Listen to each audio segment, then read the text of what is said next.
আসসালামু আলাইকুম। খামার ব্যবস্থা ইলেকট্রিক জিনিসগুলো এত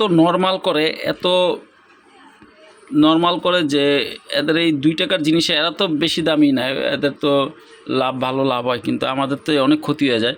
এই যে আর্দ্রতার মিটারটা, এটা হলো 79। তারপর আমি এটা চেক করার জন্য 3টা দিছি, 3টা আসে 3 রকম।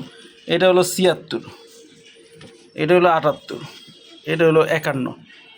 আমি কোন দুইটা যে সঠিক ধরবো আর কোন দুটা ভুল ধরবো আমি বুঝতেছি না। তাপমাত্রা সেম সবগুলো এক জায়গায় দেওয়া, যে দূরে দূরে দেওয়া তাও না, এক জায়গায় দেওয়া 3টা।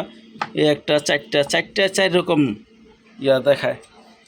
তো কোনটা যে আমি সঠিক আর্দ্রতা ধরবো, তো আমার কাছে অন্য অন্য আর্দ্রতার মেশিন আছে দেখে আমি চেক করতে পারতেছি। যার কাছে নাই সে তো এই 79 এই 73 অরিজিনাল ধরে বয়ে থাকবো যে এটাই মনে হয় অরিজিনাল মাপ, কিন্তু আসলে 73 অরিজিনাল মাপ না। এই জায়গায় আছে 50, এটাও অরিজিনাল মাপ না।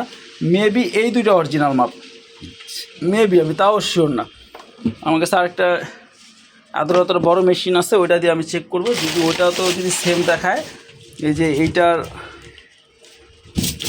আর্দ্রতার মেশিন খুলে নিয়ে ওইটা ভিতরে লাগাইছি। ইন্না লিল্লাহি ওয়া ইন্না ইলাইহি রাজিউন। কোন পড়লো? তুমি দিছিলে পানি? না না, খুলিনি। এটা কখন খুলছিলাম? আচ্ছা, খুলোই তো নেই।